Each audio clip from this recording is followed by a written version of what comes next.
जिम्मेदारी सरकार के ऊपर ही जाती है। जो देश के अंदर जो माहौल जिस तरीके का बना, चाहे एक वर्ग को टारगेट किया गया हो, उसके लिए अभद्र टिप्पणी का प्रयोग किया गया हो, देश के प्रधानमंत्री के लिए अभद्र टिप्पणी का प्रयोग किया गया हो, ये बहुत निंदनीय है। इसका सरकार को इस बिल के ऊपर, जो यूजीसी का जो बिल लाए हैं,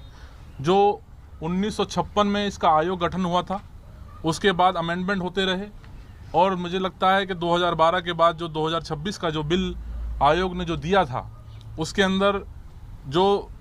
वाकई में इस देश के अंदर SC ST OBC के लोगों के साथ जो अत्याचार हो रहा था, जैसे रोहित वेमुला के बारे में आप जानते होंगे कि उनको आत्महत्या करने में मजबूर किया गया, पर वो एक हत्या थी, एक साजिश थी वो। तो उसमें हो सकता है कि भाई हम लोगों को, हमारे समाज के लोगों को राहत मिलने वाली होती, पर जो द्वेष इस देश के अंदर जो अगड़ी जाति के जो लोग थे, जो बार बार इस बात को कह रहे थे कि भाई हमारे लोगों को, यानी कि जो मुझे लगता है कि संख्या में कम है, और जो अत्याचारी हैं अपने आप को, फिर उनको डर किस बात का था, क्योंकि उसके अंदर, उस बिल के अंदर जो गठन हुआ, कमेटी का जो गठन हो रहा था, उसमें SC ST OBC और दिव्यांग और महिला भी थी। तो क्या वो महिलाओं को अपना नहीं मानते? महिला तो स्वर्ण जाति की भी हो सकती थी उसके अंदर, और जो दिव्यांग हैं वो भी स्वर्ण जाति के हो सकते थे।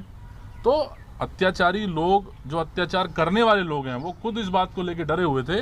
कि भाई कभी हमारे ऊपर या हमारे बच्चों के साथ ऐसा ना हो, क्योंकि वो करते हैं, रैगिंग के नाम पे भी करते हैं, और कॉलेजों में जो और भी जो कई तरह की ऐसी घटनाएं बहुत सारी सामने आई है। माननीय चंद्रशेखर आज़ाद जी ने बड़े विस्तार से इंटरव्यू में भी और पार्लियामेंट के अंदर भी उस बात को रखा भी है। मैं कुछ,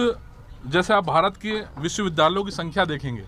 जो मान्यता प्राप्त हैं, यूजीसी से मान्यता प्राप्त हैं,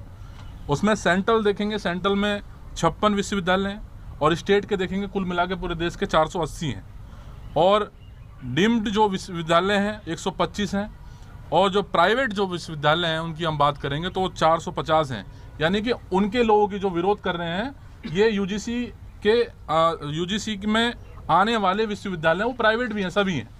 तो आप इसमें भी देखेंगे कि किस पक्ष के पास क्या है, किसके पक्ष के पास क्या नहीं है। तो मैं इसमें, जैसे आप डिग्री कॉलेज देखेंगे, डिग्री कॉलेज भी हैं बहुत सारे, तो इनमें सारी, अब जो हम लोग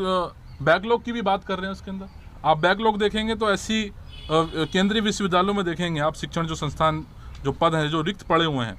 उसमें मेरे ख्याल से 5500 के आसपास हैं। जो हम केंद्रीय की बात कर रहे हैं हम लोग, उसमें SC के 700 से 800, SC के 400 से 480, और OBC के 1000 से